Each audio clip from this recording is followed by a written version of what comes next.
अल्हम्दुलिल्लाहि वक़फ़ा अस्सलाम इबादिल्लज़ीना इस्तफ़ा अम्मा बाद फ़अऊज़ु बिल्लाहि मिनश शैतानिर रजीम बिस्मिल्लाहिर रहमानिर रहीम फ़मिनहुम मिन ज़ालिमुन लिनफ़्सिहि व मिनहुम मुक़्तसिद वमिनहुम साबिकुम बिल खैरात बिइज़्निल्लाह बिस्मिल्लाहिर रहमानिर रहीम अल्हम्दुलिल्लाहि रब्बिल आलमीन। समस्त स्तोत्रमुలు तमाम तारीफें अल्लाह की మాత్రమే చెల్లింది।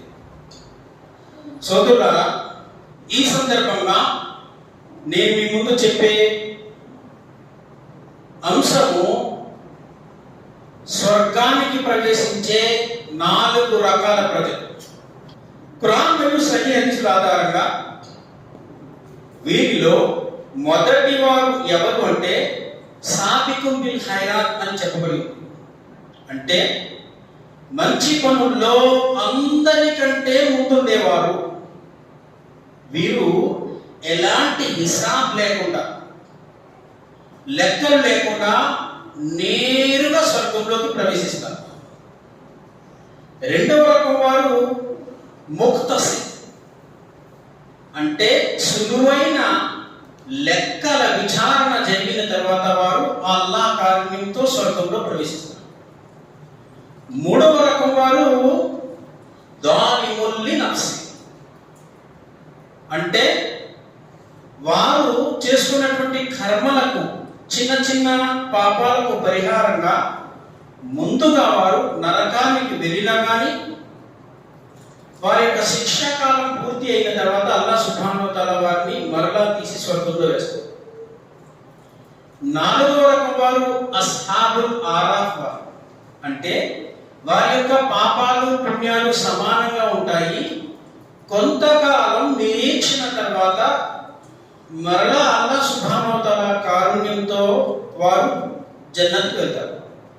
ఇలా 4 రకాల ప్రజలు స్వర్గంలోకి ప్రవేశిస్తారని ఖురాన్ మరియు సహీహ్ హదీసులు చెప్తారు। అయితే ఇప్పుడు నేను మీ ముందు ఇది ఎందుకు చెప్తున్నానంటే, ఒక ముస్లింగా మనం ఈ 4 రకాల ప్రజల్లో ఏ రకంలో ఉన్నాం? ప్రతి ముస్లిం కూడా దీని గురించి ఆలోచన చేయాలి। మనం మొదటి రకంలో ఉన్నామా, రెండవ రకంలో ఉన్నామా, మూడవ రకంలో ఉన్నామా, 4వ రకంలో ఉన్నామా? అసలు మనం స్వర్గానికి వెళ్ళే వారిలో లేమా?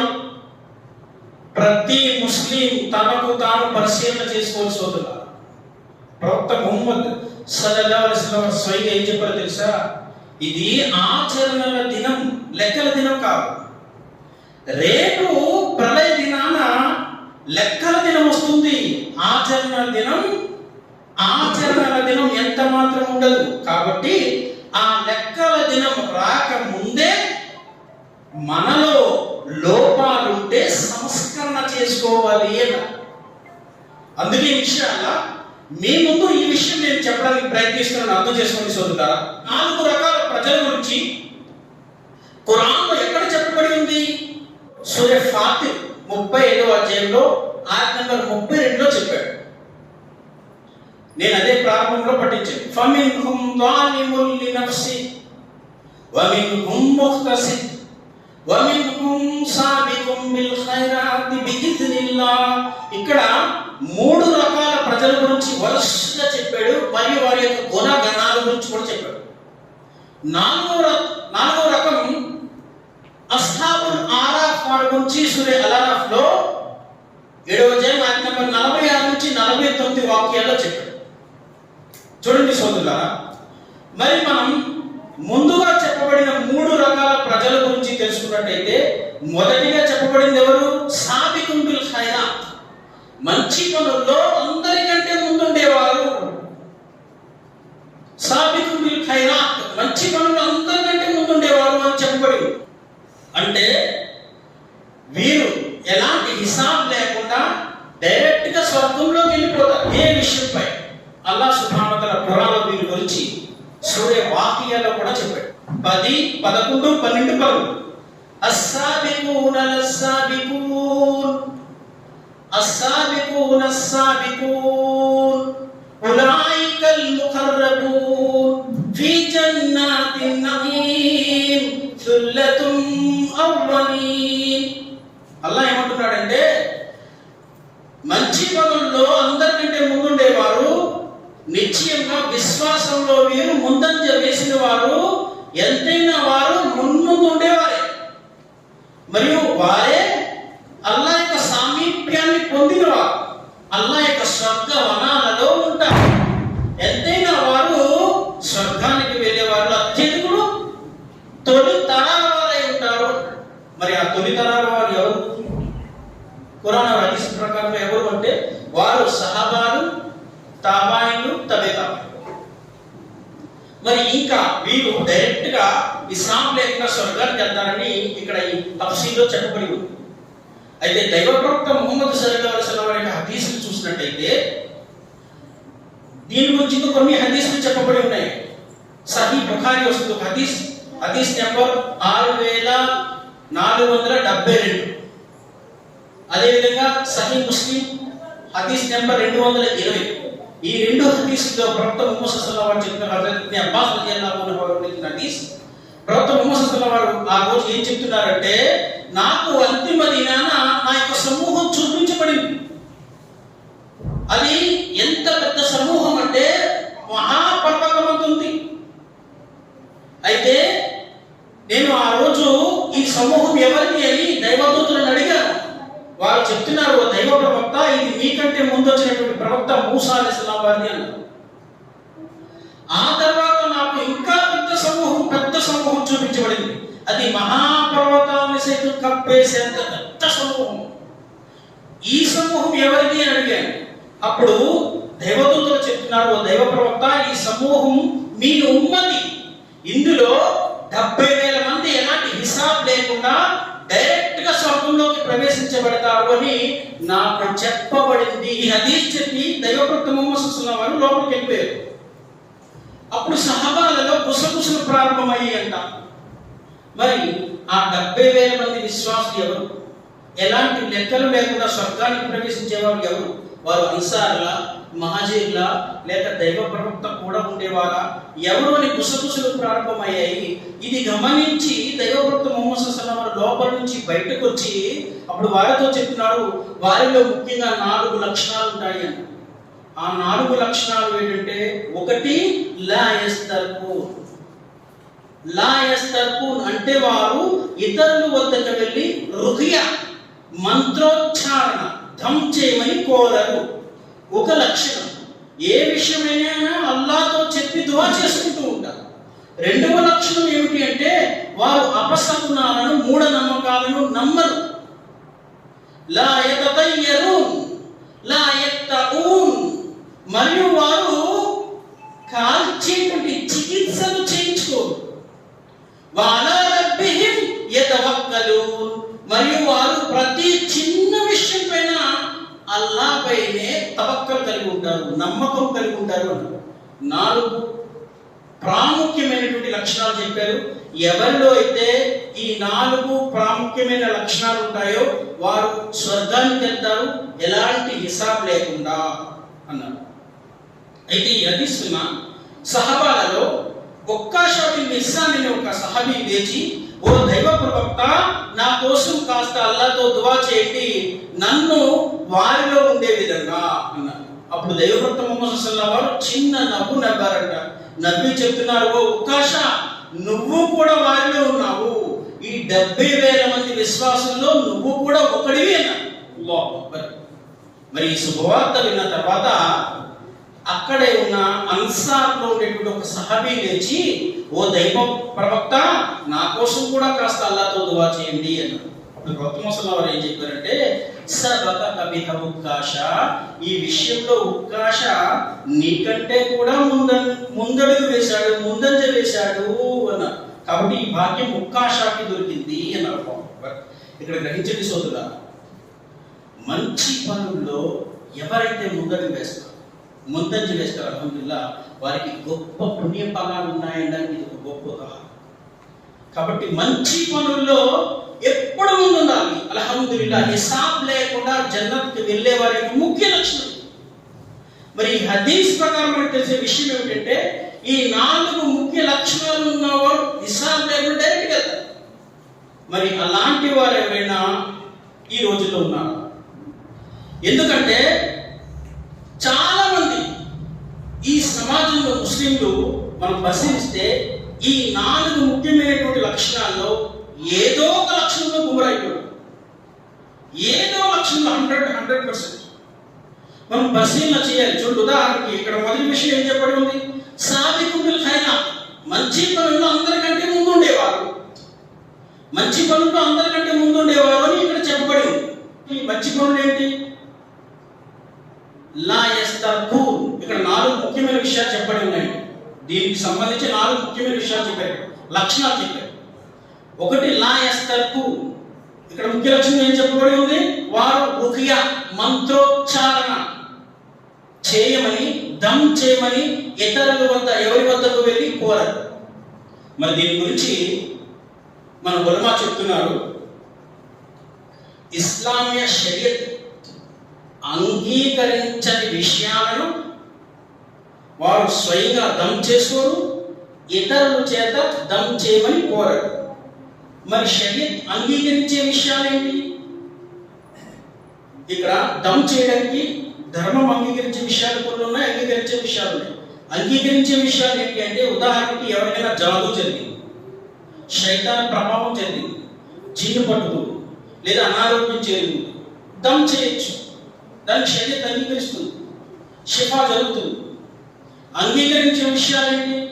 దమ్ చేసిన తర్వాత ఆ వ్యక్తి మీ వల్లే నాకు షిఫా అయింది, ఆరోగ్యం చేరుతుంది, ఇంకా నాకు స్వస్థత చేకూరుతుంది అని అంటే అది ధర్మం అంగీకరించదు.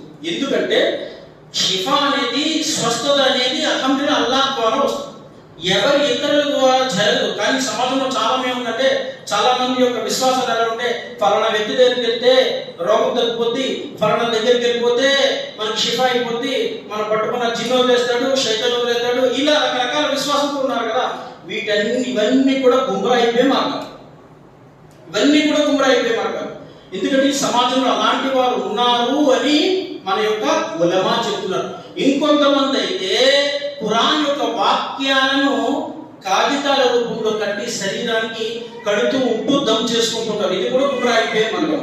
మరికొంతమంది అయితే అనారోగ్యం చేకూరితే దర్గాల వద్ద, ఔలియాల వద్ద పడిపోయి వారి వద్ద విభూది మరియు ఇంకా గంధాలు ఉన్నాయి కదా, ఇవన్నీ రాసుకొని చూసుకుంటుంటారు. ఇవన్నీ కూడా గుమ్రా అయిపోయే మార్గాలు. ఇంకో విషయం ఏమిటి? లా యతతయ్యరూన్, వారు అపశకునాలను, మూఢనమ్మకాలను నమ్మరు. చూడండి సోదరులారా, దౌర్భాగ్యం ఏంటంటే ఇప్పటికీ కూడా మన వద్ద ఖురాన్ మరియు సహీహ్ హదీసులు సంపూర్ణంగా ఉన్నప్పటికీ, దైవప్రవక్త ముహమ్మద్ సల్లల్లాహు అలైహి వసల్లం వారి యొక్క సీరత్, జీవిత చరిత్ర మన వద్ద సంపూర్ణంగా ఉన్నప్పటికీ ఇప్పటికీ చాలా మంది అపశకునాలను, మూఢనమ్మకాలను కలిగి ఉన్నారు. ఇప్పటికీ కూడా పిల్లి ఎదురొచ్చినా, పుల్లలు ఎదురొచ్చినా, భర్త చనిపోయిన స్త్రీ ఎదురొచ్చినా కానీ బయటికి అపశకునంగా భావిస్తారు. ఇంకా ఇది ఏంటండి? ముహర్రం నెల కదా, ఈ నెలలో చాలా మంది వివాహాలు చేసుకోరు, ఎలాంటి శుభకార్యం చేసుకోరు. కారణం ఏమిటి అంటే అపశకునంగా భావిస్తారు, మూఢనమ్మకాలు కలిగి ఉంటారు. ఇంకా చాలా మంది వివాహాలు చేసుకుంటారు, షరియత్కి, ధర్మానికి పూర్తి వ్యతిరేకం. చేరాలు కట్టుకోవడం, చేతులకి కంకణాలు కట్టుకోవడం, కాళ్ళకి తాడు కట్టుకోవడం, ఏ విధంగా అయితే గైర్ ముస్లిమ్స్ స్త్రీలకి తాళి కడతారు కదా, అదే విధంగా నల్లపూసలు కూడా కడుతుంటారు. ఇవన్నీ షరియత్లో లేనటువంటి పనులు, అన్ని కూడా గుమ్రాకి దారితీసే పనులు. ఇలాంటి వాళ్ళందరూ గుమ్రా అయిపోయారు. ఇంకా మనం పరిశీలిస్తే ఏ నెలలో చాలా ఎక్కువ ఉరుసులు, ఉత్సవాలు జరుగుతుంటాయి. మొన్నే కదా నెల్లూరులో బాబా షాహీద్ యొక్క దర్గా రొట్టెల పండుగ చేస్తారు కదా. అక్కడ ఎలాంటి మూఢనమ్మకాలు అంటే చాలా ఘోరమైన, అక్కడ చాలా రకరకాల రొట్టెలు అమ్ముతూ ఉంటారు అన్నమాట. రొట్టెలు అంటే వివాహానికి సంబంధించిన రొట్టె, సంతానం రొట్టె, ఇంకా ఉద్యోగం రొట్టె, బిజినెస్ రొట్టె, బిజినెస్ డెవలప్మెంట్ అయ్యే రొట్టె, ఎమ్మెల్యే రొట్టె అంట, మినిస్టర్ రొట్టె అంట, కొన్ని కేసులు తేలకపోతే అవి తేలితే ఆ రొట్టె అంట, రకరకాల ధనం వచ్చే రొట్టు, ఇంకా రకరకాల రొట్టెలు ఉన్నాయి. ఈ రొట్టెలు కొనుక్కొని అక్కడ ఏం చేస్తారంటే ఆ రొట్టెలు కోరికలు తీరని వాళ్ళ దగ్గరికి వెళ్ళి ఆ రొట్టె తీసుకుంటారు. వీళ్ళకి ఇచ్చుకుంటారు. తద్వారా వాళ్ళకి ఆ కోరికలు తీరుతాయని పక్షి మూఢనమ్మకం, అపశకునాలు కలిగి ఉంటారు. వీళ్ళందరూ కూడా ఘోరాతి ఘోరమైన షిర్క్ మరియు బిదత్ చేసిన వారు అయిపోతారు. వీళ్ళందరూ కూడా కుమ్మరైపోతారు. హిసాబ్ లేకుండా స్వర్గానికి వెళ్ళేవారు ఇలాంటివి చేయరు. మూడవ లక్షణం ఏం చెప్పబడి ఉంది? కాల్చే చికిత్సలు చేయించుకో. కాల్చే చికిత్స. పూర్వం నాటు వైద్యులు ఏం చేసేవారు? అనారోగ్యం జరిగితే ఎర్రగా చుక్కలు కాల్చి అంటించేవారు కదా. ఇప్పటికీ కూడా అక్కడక్కడ జరుగుతుంటాయి అనుకుంటారు ఇలాంటి చికిత్స. ఇంకా మనం పరిశీలిస్తే ఒక 40, 50, 60 సంవత్సరాల వయసున్న వాళ్ళని చూస్తే వారి యొక్క పొట్ట మీద మచ్చలు ఉంటాయి. కాల్చినటువంటి చట్టి పిల్లలకి పాలు అరగకపోతే సూది బాగా కాల్చి అంటిస్తూ ఉంటారు. పసుపు కొమ్ములు బాగా కాల్చి అంటిస్తారు. అలాంటి ముద్దలు ఉంటాయి. ఇవన్నీ కూడా బాధాకరమైన కాల్చే చికిత్స. హిసాబ్ లేకుండా జన్నత్ వెళ్ళే వారు ఎవరు కూడా ఇలాంటి చికిత్సలు చేయించుకోరు. అల్లాహ్పై నమ్మకం కలిగి ఉంటారు. ఎందుకంటే అల్లాహ్ సుబ్హానహు వ తఆలా ఖురాన్లో చెప్తాడు కదా, వలనబ్లువన్నకుం బిషైఇన్ మినల్ ఖౌఫి వల్ జు'i వ నక్సిన్ మినల్ అమ్వాలి వల్ అన్ఫుసి వత్-తమారాతి వబశ్శిరిస్ సాబిరీన్ అల్లదీన ఇదా అసాబహుం ముసీబతున్ ఖాలు ఇన్నా లిల్లాహి వ ఇన్నా ఇలైహి రాజిఊన్ ఉలైక అలైహిం సలవాతుహుం మిర్ రబ్బిహిం వ రహ్మ వ ఉలైక హుముల్ ముహ్తదూన్. భయము, ఆకలి, ధనము, ప్రాణము, ఆహారము యొక్క నష్టాలను గురి చేసి నిస్సందేహంగా మేము వీరిని పరీక్షిస్తూ ఉంటాము. ఎవరైతే ఆ సమయంలో కూడా అల్లాహే మా ప్రభు అని అంటారు, కాలు ఇన్నా లిల్లాహి వ ఇన్నా ఇలైహి రాజిఊన్ అని అంటారు, ఓ ప్రవక్త వారికి శుభవార్త ఇవ్వండి, విజయం వారిదే శుభవార్త ఇవ్వండి అంటారు. స్వర్గం వారిదే శుభవార్త ఇవ్వండి అంటారు. కాబట్టి మనకి విశ్వాసము, నమ్మకము ఎలా ఉండాలి అంటే ఈ అపశకునాల మీద, మూఢనమ్మకాల మీద ఉండకూడదు. సోదరులారా, ఏదైనా సరే అల్లాహ్ వైపు నుంచి వస్తుంది అని నమ్మకం ఉండాలి. అల్హమ్దులిల్లాహ్. అలా ఉన్నవాడు హిసాబ్ లేకుండా జన్నత్కు వెళ్తాడని ఇక్కడ చెప్పబడి ఉంది. మూడో ముఖ్య లక్షణం ఉంది. 4వ లక్షణం ఏంటంటే వఅలా రబ్బిహిం యతవక్కలూన్. వారు ప్రతి చిన్న విషయంలో కూడా అల్లాహ్ పైన తవక్కల్ కలిగి ఉంటారు. మనం ఈ ఒక్క విషయాన్ని చూసినట్టయితే అత్యధిక శాతం మంది విషయంలో గురైపోయారు. 100% చెప్పచ్చు. ఎందుకంటే ఈ ప్రస్తుత సమాజం ఎలా ఉందంటే ఏదైనా చిన్న కష్టం వస్తే చాలు అల్లాహ్తో దువా చేయట్లేదు, వెంటనే దునియా వైపు చూస్తున్నారు. దునియాలో ఎవడు మన కష్టాన్ని తీరుస్తాడా అని. చిన్న నష్టం వస్తే చాలు అల్లాహ్తో దువా చేయట్లేదు, దునియా వైపు చూస్తున్నారు. ఎవడు డబ్బు వడ్డీకి ఇస్తాడా అని. వడ్డీ వైపు వెళ్ళిపోతుంటారు. ఎంత వడ్డీ అయినా పర్వాలేదు, ప్రస్తుతానికి ముందు మన అవసరం తీరుకోవాలి. ఎంత వడ్డీ అయినా పర్వాలేదు, వడ్డీ వైపు వెళ్ళిపోతూ ఉంటారు. చూడండి, కష్ట నష్టాల్లో ఇలాంటి వైపు వెళ్ళిపోతే అల్లాహ్పై నమ్మకమే ఉంటుంది. అల్లాహ్పై నమ్మకమే ఉంటుంది, తవక్కలే ఉంటుంది. ప్రతి చిన్న విషయంపై కూడా అల్లాహ్పై తవక్కల్ కలిగి ఉండాలి. ఇది హిసాబ్ లేకుండా జన్నత్కు వెళ్ళే వారి యొక్క ముఖ్య లక్షణం అని చెప్పబడింది. మనం చూసినట్టయితే ప్రవక్తలు మరియు సహాబాలు, తాబాయిలు, వీళ్ళందరూ కూడా చివరి శ్వాస వరకు కూడా అల్హమ్దులిల్లాహ్ అల్లాహ్ పైనే తవక్కల్ కలిగి ఉండేవారు, నమ్మకం కలిగి ఉండేవారు. అల్లాహ్ పైనే తిండి లేకపోయినా. అబూ హురైరా రలియల్లాహు అన్హు వారి జీవిత చరిత్ర చూస్తే మదీనాలో అనేక చోట్ల తిండి లేక పడిపోయి ఉండేవారు. ఎవరిని కూడా అడిగేవారు, హరాం వైపు వెళ్ళేవారు కాదు. దైవప్రవక్త ముహమ్మద్ సల్లల్లాహు అలైహి వసల్లం అయితే ఆయన యొక్క కడుపుకి 2 రాళ్ళు కట్టుకుని జీవించేవారు. చివరి శ్వాస వరకు అల్లాహ్ ఆహారాన్ని ఏదో రూపంలో పంపుతాడని అలాగే పంపేవాడు. అల్హమ్దులిల్లాహ్. అలాంటి జీవితాలు గడిపాయి. కానీ చివరికి ఏమైంది? అలాంటి కష్ట నష్టాలు పడిన చివరికి వారికి ఏమైంది? అల్హమ్దులిల్లాహ్, ఉన్నత స్థానం అల్లాహ్ ప్రసాదించలేదా? అబూ హురైరా రలియల్లాహు అన్హు వారిని అల్లాహ్ సుబ్హానహు వ తఆలా చివరి స్థానానికి ఒక గవర్నర్ చేశాడు. అబ్దుర్ రహమాన్ బిన్ ఔఫ్ రలియల్లాహు అన్హు వారిని సాద్ అబీబుల్ వక్కాస్ రలియల్లాహు అన్హు వారికి సోదరభావం చేశారు. ఏమీ లేదు, తినడానికి కూడా ఏమీ లేదు, సోదరభావం చేశారు. ఆయన మహజీర్ ముస్లిం, అన్సారీ ముస్లిం సోదరభావం చేశారు. మరి అల్లాహ్ సుబ్హానహు వ తఆలా చివరి స్థానానికి ఆయన ఏ స్థాయిలో పెట్టాడు? మదీనాలోనే ధనవంతులను ఒక ధనవంతుడు చేయలేదా? ప్రవక్త ముహమ్మద్ సల్లల్లాహు అన్ని కష్టాలు పడిన తర్వాత ఆ మొత్తం ఆ ప్రాంతానికి, అరబ్ ప్రాంతానికి అందరికీ అల్లాహ్ సుబ్హానహు వ తఆలా ఆయన యొక్క మామూలు అంబియా చేయలేదా? ఒక గొప్ప స్థానాన్ని ఇవ్వలేదా? కష్ట నష్టాలు వచ్చిన తర్వాత అల్లాహ్పై తవక్కల్ కలిగి ఉండాలి. చివరి శ్వాస వరకు కలిగి ఉంటే అల్హమ్దులిల్లాహ్ అల్లాహ్ సుబ్హానహు వ తఆలా తప్పకుండా ఉన్నతమైన స్థాయి ఇస్తాడు. కానీ ఈ రోజుల్లో చాలా మంది చిన్న కష్టం వచ్చినా, చిన్న నష్టం వచ్చినా వెంటనే దునియా వైపుకి వెళ్ళిపోతాం. ఉదాహరణ చూడండి, ఉదాహరణకి ఏం పెద్దదేమో అవసరం లేదు. మనకి జ్వరం వచ్చింది అండి, జ్వరం వచ్చింది, మనం ఏం చేస్తాం? జ్వరం వచ్చిన వెంటనే హాస్పిటల్కి వెళ్ళిపోతాం, లేదా మందుల షాప్కి వెళ్ళిపోతాం, దానికి సంబంధించిన మందులు వేసేస్తాం. అల్లాహ్తో దువా చేసే వాళ్ళు ఎవరు? ఏం చెప్పారు? దువా దవా, అంతే కదండి? అంతే కదా? ముందు బీమారి వచ్చిన వ్యక్తికి ఏం చేయాలి? దువా దవా, అంతే కదా? దవా దువా అన్నారా? దువా దవా, దువా ద్వారా ప్రయత్నించండి, అవ్వకపోతే దవా వైపు వెళ్ళండి.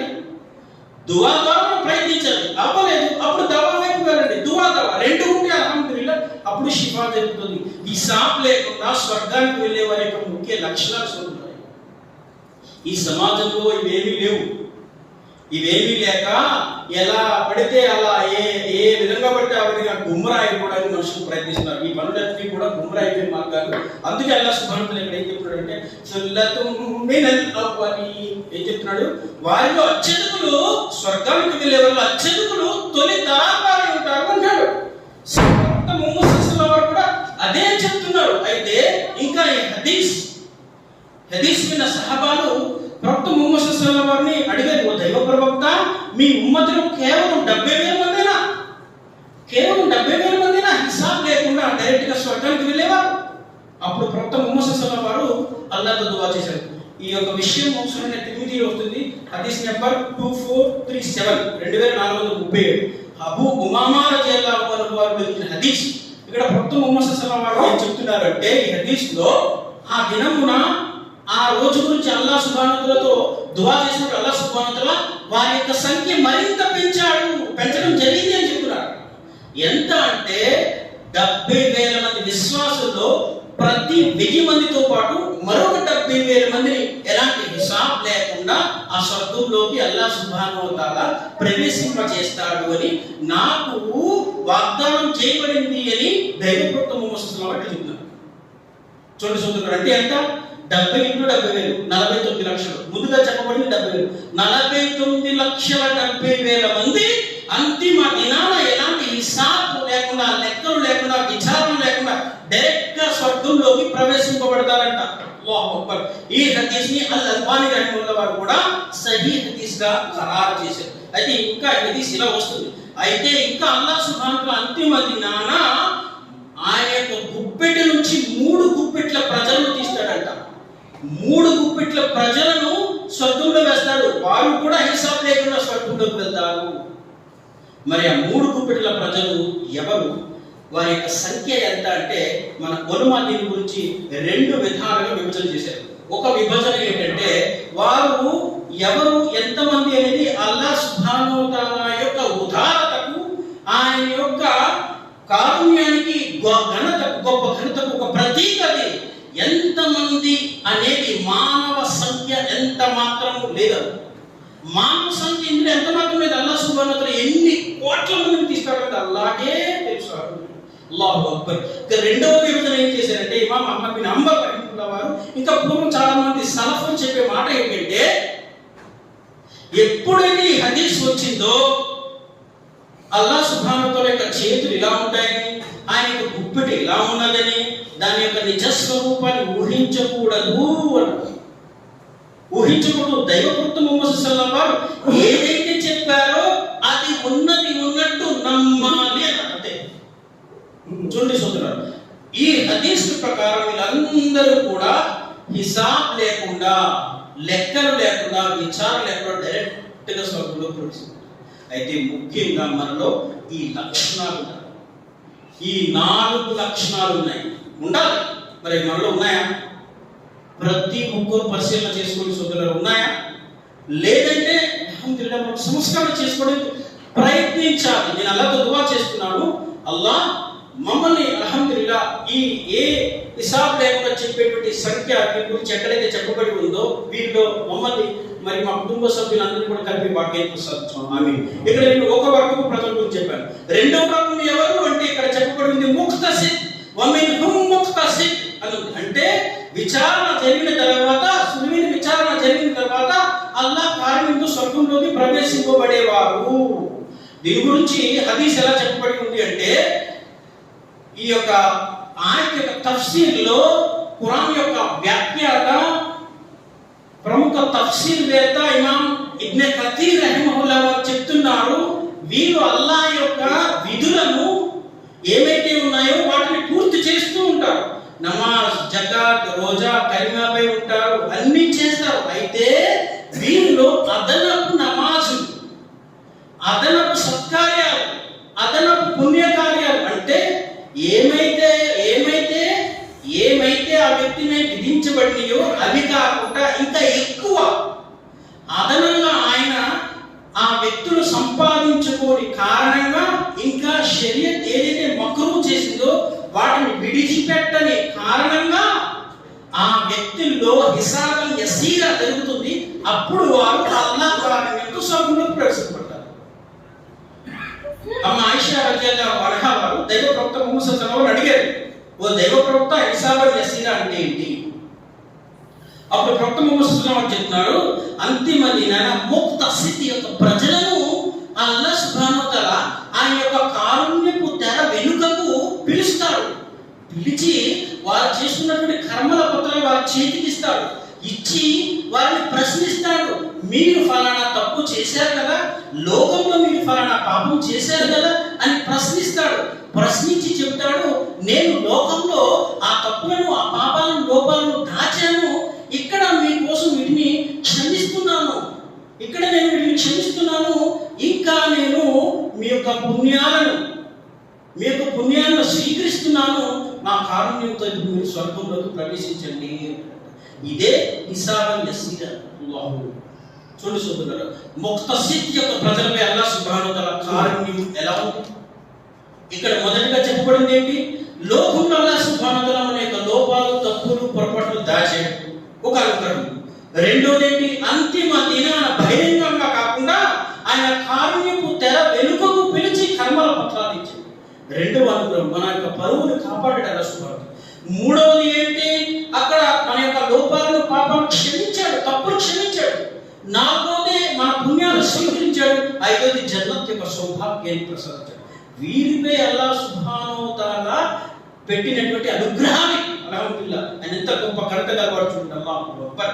చూడండి సోదరులారా, ఈ రెండవ రకం ప్రజలు. మూడవ రకం ప్రజలు ఎవరు? ఫమిన్హుం జాలిమున్ లినఫ్సి, స్వయంగా తమ ఆత్మలపై తామే అన్యాయం చేసుకున్న వాళ్ళు. వీళ్ళు చేసుకున్నటువంటి తప్పులకు, పాపాలకు పరిహారంగా అల్లాహ్ సుబ్హానహు వ తఆలా వీరిని అంతిమ దినాన క్షమించవచ్చు, క్షమించి స్వర్గంలోకి వేయవచ్చు, లేదా నరకానికి పంపించవచ్చు. నరకంలో వారి యొక్క శిక్షణ పూర్తి అయిన తర్వాత మరలా తీసి స్వర్గంలోకి వేయచ్చు అని హదీస్ చెప్తుంది. చూడండి, నరకము చాలా లోతైన గొయ్య. మనందరికీ తెలుసు కదండి, నరకము చాలా లోతైన గొయ్య. ఎంత లోతైన గొయ్య అంటే దైవప్రవక్త ముహమ్మద్ సల్లల్లాహు అలైహి వసల్లం వారు మదీనాలో సహాబాలతో కూర్చున్నప్పుడు ఒక పెద్ద శబ్దం వచ్చింది. సహాబాలు భయపడిపోయారు. ఓ దైవ ప్రవక్త, ఎప్పుడు ఇంత పెద్ద శబ్దాలు మేము వినలేదు, ఇంత పెద్ద శబ్దం వచ్చింది ఏంటి అంటే, అప్పుడు దైవ ప్రవక్త ముహమ్మద్ సల్లల్లాహు అలైహి వసల్లం చెప్తున్నారు, 70 సంవత్సరముల కిందట ఒక లోతైన గొయ్యలో పెద్ద రాయి ఒకటి వదలడం జరిగింది. అది కింద పడడానికి ఎంత సమయం పట్టింది అన్నారు. అదే జహన్నం యొక్క గొయ్య. 70 సంవత్సరముల కిందట ఒక లోతైన గొయ్యలో ఒక రాయి వదిలిస్తే ఎంత దూరం అవుతుంది? 70 సంవత్సరాలు ప్రయాణం చేసి ఎంత దూరం అవుతుంది? ఎన్ని లక్షల కోట్ల కిలోమీటర్లు అవుతుంది? ఊహించండి సోదరులారా, అంత లోతైన గొయ్య నరకం. అది చీకటిగా ఉంటుంది, ఆ అగ్ని కూడా చీకటిగా ఉంటుంది. ఈ హలోకపు అగ్ని కంటే 70 రెట్లు ఆ అగ్ని పవర్ ఎక్కువగా ఉంటుంది. స్మాష్, విత్ ఇన్ సెకండ్ లో స్మాష్ చేసేస్తుంది. అప్పుడు నరకంలో పడిన ప్రజలందరూ స్మాష్ అయిపోతారు కదా. మరి వారిని గుర్తుపట్టడం ఎలా? నల్లగా అయిపోతారు, అగ్నితో గుర్తుపట్టడం ఎలా అన్నప్పుడు హదీసులో ప్రథమ చెప్తారు, నరకాగ్నికి అల్లా ఆజ్ఞాపిస్తాడట, నమాజు ద్వారా పడినటువంటి మచ్చలు నీకు నిషేధించడం జరిగింది అని. నమాజ్ యొక్క ఘనత సోదరులు, నరకాగ్ని ఏం చేస్తుందంటే నమాజ్ ద్వారా పడిన మచ్చలు వదిలేసి మిగతా శరీరాన్ని దహించి వేస్తుందంట. అల్లాహు అక్బర్. చూడండి సోదరులారా, ఇది నమాజ్ యొక్క గొప్ప ఘనత. నమాజ్ ఎంత గొప్ప ఘనత కలది అంటే, నమాజ్ యొక్క మచ్చలు ఉన్నాయి కదా, నరకంలో నిన్ను కాలకుండా చేసేటువంటి గొప్ప ఘనత దేవుడు. నమాజ్ యొక్క ఘనత. ఈరోజు మరి నమాజ్ మనం ఎంతమంది 5 పూటలు అమలు చేస్తున్నాం చెప్పండి. 5 పూటల నమాజ్ అమలు చేసే వారికి తెలుసో తెలియకో ఒకవేళ చిన్న చిన్న లోపాల వల్ల పరిస్థితుల కారణంగా నరకానికి వెళ్ళిపోతే ఆ మచ్చే నిన్ను నరకాగ్ని తీసేటువంటి ఆధారం ఉన్నారు ప్రభుత్వం కోసం. ఎందుకంటే ఆ మచ్చ కాల్చదు, అది ఆ నరకాగ్నిలో మెరుస్తూ ఉంటుంది అన్నాడు. నమాజ్ యొక్క మచ్చలు మెరుస్తూ ఉంటాయి. మరి ఎంతమంది నమాజ్ ఆచరిస్తున్నారు? నరకాగ్ని నుంచి బయటపడేటువంటి గొప్ప ఆచరణ ఎంతమంది చేస్తున్నారు మనలో చెప్పండి చూడండి. నమాజ్ గురించి చెప్పి చెప్పి చెప్పి అనేక మంది బోధకులు చెప్పి చెప్పి చెప్పి ఆ బోధకులు వెళ్ళిపోతున్నారు తప్ప మనం మాత్రం ఇలాగే ఉన్నాం. ఆఫీసర్గా చాలా ఆఫీసర్గా ఉంటాయి మన ముఖాలు. నమాజ్ యొక్క షకల్, ఆ రూపం చాలా మందిలో కనిపించట్లేదు. నమాజ్ యొక్క షకల్ లేదు. షకల్ ఉండేవాడికి మచ్చ ఉంటుంది. ఆ మచ్చ ఎంత గొప్ప ఘనత కలిగి చూడండి చూస్తున్నారు, భయంకరమైనటువంటి నరకాన్ని అవుతుంది. అయితే ఎప్పుడైతే ఆజ్ఞాపించడం జరిగిందో నరకాగ్ని కాల్చుతుంది, దానిలో విశ్వాసుల యొక్క పాపాలకి తగిన శిక్ష పరిమాణంలో పూర్తి అయిన తర్వాత దైవ దూతలకి, దైవ ప్రవక్తలకి, గొప్ప గొప్ప పుణ్య పురుషులకు సిఫారసు చేసే అనుమతి దొరుకుతుందంట. అప్పుడు అల్లాహ్ సుబ్హానహు సిఫారసు దొరికిన తర్వాత వారు దైవదూతల సహాయంతో నమాజ్ యొక్క మచ్చలు ఏవైతే మెరుస్తూ ఉంటాయో వారందరినీ కూడా నరకాగ్నిలో, ఆ చీకటిలో, ఆ కటిక చీకటిలో వారిని గుర్తుపెట్టి బయటకు తీస్తారు. అయితే ఆ కార్యక్రమం అయిపోయిన తర్వాత అల్లాహ్ సుబ్హానహు తఆలా అంటాడు, ఇప్పుడు నా యొక్క కారుణ్యం మిగిలి ఉంది. అల్లాహ్ సుబ్హానహు తఆలా అప్పుడు నరకాగ్నిలో రవ్వంత విశ్వాసం ఉన్నా, అంతకంటే తక్కువ విశ్వాసం ఉన్నా కానీ ఎవరిలో అయితే షిర్క్ లేదు వారిని అల్లాహ్ సుబ్హానహు తఆలా తీస్తాడు. షిర్క్ ఎవరిలో అయితే షిర్క్ అంటే తెలుసు కదా, అల్లాహ్కి సాటి కల్పించేటువంటి విషయం లేదు. అల్లాహ్కి సాటి కల్పించే విషయం ఏంటి? అల్లాహ్కి బదులుగా ఇతరులను ఆరాధించే విషయం. అల్లాహ్కి బదులుగా ఇతరుల యొక్క సహాయాన్ని అల్లాహ్ సుబ్హానహు తఆలా చేస్తాడు. ఇంకా ఈ ఔలియా, ఈ బాబా కూడా చేస్తాడు. ఇంకా ఈ బాబా దగ్గరికి వెళ్ళడం వల్ల షిఫా దొరుకుతుంది, పిల్లలు పుట్టినోళ్ళు పిల్లలు పుడతారు, ఉద్యోగాలు వస్తాయి, కుటుంబం అంతా ఎంతో చల్లగా ఉంటుంది. సంవత్సరం దర్గాల దగ్గరికి వెళ్ళి అక్కడ ఉత్సవాలు సంబరాల్లో పాల్గొంటూ ఉంటారు కదా, రొట్టెలు గిట్టెలు వ్యవహారాలు మర్చిపోవడం, వీళ్ళందరికీ ఒక సవాల్ షిర్క్. ఎందుకంటే అల్లాహ్ సుబ్హానహు తఆలా ద్వారానే ఏమైనా సరే మంచి చెడు లాభం నష్టం అన్నీ కూడా అల్లాహ్ వైపు నుంచి వస్తాయన్నదే విశ్వాసం. దానికి వ్యతిరేకంగా ఏం చేసినా షిర్క్. ఆ షిర్క్ కనుక నీకు ఆ రోజు ఉందా, నరకాగ్ని నుంచి ఎవ్వరు తీర్చుకుంటారు, ఎవ్వరు కాపాడరు. భయంకరమైన నరకాగ్నిలను పడవలసింది. అందులో శాశ్వతం అందులో అనిపించవలసింది. కాబట్టి సోదరులారా, ఇక్కడ అర్థం చేసుకోవాల్సిన విషయం ఏంటంటే షిర్క్కి దూరంగా ఉంటూ చిన్న చిన్న లోపాలు పొరపాట్లు ఉంటే అల్లా తప్పకుండా క్షమిస్తాడు. అల్హమ్దులిల్లాహ్. రవ్వంత విశ్వాసం ఉన్నా, అంతకంటే తక్కువ ఉన్నా కాపాడుతాడు అల్లాహ్ సుబ్హానహు తఆలా తీస్తున్నాడు. అయితే డైరెక్ట్ గా తీసి అల్లాహ్ సుబ్హానహు తఆలా స్వర్గంలో వేసేస్తాడా? లేదు సోదరులారా, డైరెక్ట్ గా నరకాగ్ని తీసి స్వర్గంలో వేసేస్తాడు. ఎందుకంటే నరకాగ్ని తీసేసిన వాడు అందరూ నల్ల బుగ్గిలైపోతారు. స్వర్గంలో మాలిన్యం అనేది 1 పాయింట్ కూడా లేదు. స్వర్గంలో మాలిన్యం అనేది 1 పాయింట్ లేదు. ఎందుకంటే స్వర్గంలో తహరత్ ఉండదు, మలమూత్ర విసర్జనలు ఉండవు, ఇంకా ముక్కు నుంచి చీముడు కూడా రాదు, అసహ్యం అనేది ఉండదు. మరి నరకాగ్ని వాసులు అందరూ వేస్తాడా? వేడి కదా. స్వర్గము నరకము మధ్యలో నహ్రుల్ హయా అనే ఒక నది ఉంటుంది. ఆ నదిలో వారిని వేస్తాడు కదా సుబ్హానల్లాహ్. ఫయల్హౌన నహ్రుల్ హయా వయంబుతున ఫీహి కమా తంబుతు తిక్బతు ఇలా జాని బిస్సైలి అని హదీస్లో చెప్పబడింది. సహీహ్ ముస్లిం హదీస్ నెంబర్ 194. అయితే ఇక్కడ ఇందులో వేసిన తర్వాత వీళ్ళు ఏ విధంగా అయితే ఒక నది ఒడ్డున అప్పుడే ఫ్రెష్గా ముక్కలు వస్తాయో అదే విధంగా వీళ్ళు ఫ్రెష్ అయిపోతారు. అప్పుడు అల్లాహ్ సుబ్హానహు వ తఆలా వారిని తీసి స్వర్గంలో వేస్తాడు అన్నారు. వీరే అర్హతులుగా నఫ్సి అని చెప్పబడింది వీరి గురించి ఇక్కడ ఈ ఆయనతో. తర్వాత అస్హాబుల్ ఆరాఫ్ గురించి చెప్పబడింది. 4 రకం ప్రజలు. అస్హాబుల్ ఆరాఫ్ 7 సూర ఆరాఫ్లో చెప్పబడింది 46 నుంచి 48 వరకు. అయితే 46, 47 ఈ 2 వాక్యాలు చెప్పబడి ఉందంటే అస్హాబుల్ ఆరాఫ్ అనేది స్వర్గము మరియు నరకానికి మధ్యలో ఉండేటువంటి ఒక అడ్డు గోడ. ఈ గోడ మీద పాపాలు పుణ్యాలు సమానంగా ఉండేవారిని నిలబెట్టడం జరుగుతుంది. అయితే మీరు ఆ గోడ మీద చాలా మంది ఉంటారు. ఈ అస్హాబుల్ ఆరాఫ్ వాసులు పాపపుణ్యాలు సమానంగా ఉన్నవాళ్ళు చాలా మంది ఉంటారు. వారు స్వర్గవాసులు మరియు నరకవాసులు వారి యొక్క చిహ్నాలు చూసి గుర్తిస్తారు. అయితే స్వర్గవాసుల వైపు తిరిగినప్పుడు అస్సలాము అలైకుం అని అంటారు. విప్పే అల్లాహ్ యొక్క శాంతి కలుగును గాక అని అంటారు. అయితే వారి యొక్క స్వర్గంలోకి వెళ్ళలేదు, అడ్డు గోడ మీద మాత్రమే ఉన్నారు. అయితే నరకవాసుల వైపు వారి యొక్క దృష్టి పడినప్పుడు ఓ అల్లాహ్ ఈ దుర్మార్గుల గుంపు నుంచి మమ్మల్ని కాపాడు అని అల్లాహ్తో దువా చేస్తారు. చూడండి సోదరులారా, వీరి గురించి దైవప్రవక్త ముహమ్మద్ వారు ఒక సహాబీ అడిగారు, దైవప్రవక్త అస్హాబుల్ ఆరాఫ్ వారు ఎవరు, పాప పుణ్యాలు సమానంగా ఉండడం అంటే ఏంటి? ఉదాహరణగా ప్రవక్త ముహమ్మద్ ఒక హదీస్ చెప్పారు. ఈ హదీస్లో ఎలా ఉంది అంటే తండ్రి యొక్క విధేయత, అనుమతి లేకుండా జిహాద్కి వెళ్ళి అల్లాహ్ మార్గంలో షహీద్ అయిపోయినారు. వీరు చేసుకున్నటువంటి సత్కార్యానికి వారు నరకాగ్ని నుంచి రక్షింపబడ్డారు. దాని యొక్క ప్రతిఫలం నరకాగ్ని నుంచి రక్షింపబడ్డారు. మరి తండ్రి విధేయత కోల్పోయినది, తండ్రి విధేయత అనుమతి ఆజ్ఞ లేకుండా అది కోల్పోయినందుకు వీరు స్వర్గానికి వెళ్లకుండా ఆ యొక్క పాపం అడ్డుపడుతుంది.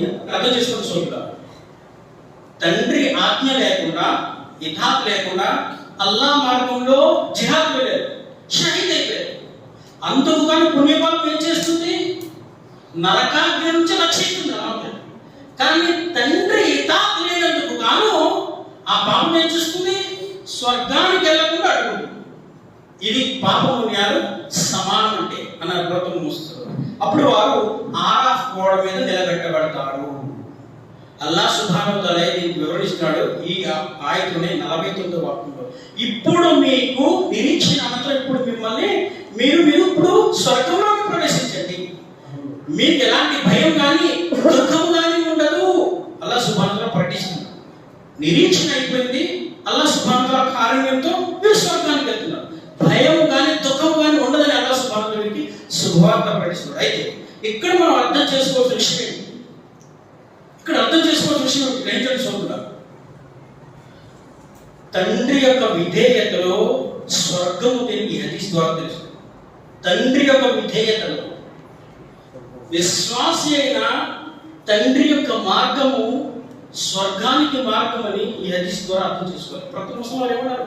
తల్లి పాదాల కింద స్వర్గం ఉంది అన్నారు. తండ్రి స్వర్గానికి ద్వారం అన్నారు. తండ్రి స్వర్గానికి ద్వారం అన్నారు. అల్హమ్దులిల్లాహ్. మరి తండ్రి ఇతాతులో, తండ్రి విధేయతలో, ఆయన అనుమతి ప్రకారం ఎంతమంది సమాజంలో పిల్లలు ఉన్నారు చెప్పండి? ఎంతమంది ఉన్నారు? తండ్రి చెప్తుంటాడు, ఒరే బాబు ఇది నమాజ్కి వెళ్ళరా, నమాజ్ టైం అయిందని. మరి నమాజ్ టైం అయిపోయిందని తండ్రి చెప్పినా కానీ నమాజ్కి వెళ్ళిన వాళ్ళు ఎంతమంది ఉన్నారు? తండ్రి అనుమతి ప్రకారం ఎంతమంది ఇక్కడ ఉన్నారు చెప్పండి? ప్రతి విశ్వాసి అర్థం చేసుకోవాల్సిన విషయం ఏంటంటే అల్లాహ్ మరియు దైవ ప్రవక్త ముహమ్మద్ సల్లల్లాహు అలైహి వసల్లం విధేయత, తర్వాత తల్లికి విధేయత చేయాలి, తర్వాత తండ్రికి విధేయత చేయాలి. ఖురాన్లో అనేక చోట్ల అల్లాహ్ సుబ్హానహు వ తఆలా చెప్పాడు. వీరికి గొప్ప గౌరవాన్ని అల్లాహ్ చెప్పాడు. కాబట్టి అల్హమ్దులిల్లాహ్ ఒక వ్యక్తి అల్లాహ్తో ఇబాదత్ చేస్తున్నాడు, సత్కార్యాలన్నీ చేస్తున్నాడు, ఒక ముమీన్గా ఉన్నాడు, తన తల్లికి తన తండ్రికి విధేయత చేయకపోతే ఇవన్నీ కూడా వృధా అయిపోయినారు. ఇవన్నీ కూడా వృధా అయిపోయాయి. తన తల్లి అల్లాహ్ ఖురాన్లో స్పష్టంగా చెప్తున్నాడు కదా, వృద్ధాప్యంలో మీ తల్లి కానీ మీ తండ్రి కానీ వృద్ధులైపోతే లేదా ఇరువురిలోని ఎవరు వృద్ధులైపోయినా కానీ మీరు విసుగ్గా ఉహ్ అని కూడా అనకండి, అని కూడా అనకండి, విసుగ్గా అని కూడా అనకండి. మీరు అన్నారా మీ సత్కార్యాలని వృధా అయిపోయింది. కాబట్టి సోదరులారా, తల్లిదండ్రుల యొక్క విధేయత చాలా ప్రధానమైనది. కాబట్టి ఇక్కడ అర్థం చేసుకోవాల్సిన విషయం ఏమిటంటే ఈ 4 రకాల ప్రజలు అల్హమ్దులిల్లాహ్ స్వర్గానికి ప్రవేశించబడతారు. మళ్ళా నేను చెప్తున్నాను, ఈ 4 రకాల ప్రజల్లో మనం ఏ వర్గంలో? మనం మొదటి వర్గంలో ఉన్నామా? అల్లాహ్ గుప్పిటితో తీసే ప్రజల్లోంచి ఉన్నామా? చెప్పండి. హిసాబ్ లేకుండా వెళ్ళే వర్గంలో ఉన్నామా? రెండవది ముక్తసిద్ యొక్క ప్రజల్లో ఉన్నామా? సులువైనటువంటి అల్లాహ్ యొక్క విచారణ చేసేటువంటి ప్రజల్లో ఉన్నామా? ప్రతి ఒక్కరు ఆలోచన చేసుకోవాల్సి ఉంటున్నారు. లేదా ముందుగా నరకానికి పోయి తర్వాత అల్లాహ్ కారుణ్యంతో వచ్చే ప్రజల్లో ఉన్నామా? లేదా అస్హాబుల్ ఆరాఫ్ ప్రజల్లో ఉన్నామా?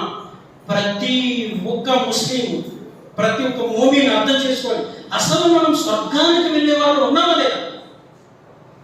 ఏంటి మన క్వాలిటీస్? ఈ విషయాల్లో ఏ క్వాలిటీస్ లో మనం ప్రతి ఒక్క ముస్లిం, ప్రతి ఒక్క మోమిన్ ఒకసారి పరిశీలన చేసుకోవాల్సి ఉంటున్నారు. లేదు అంటే మనం ఏ వర్గంలో ఉన్నామా మరొక పై స్టెప్ ఆ వర్గంలో వెళ్ళడానికి మనం ప్రయత్నించాలి.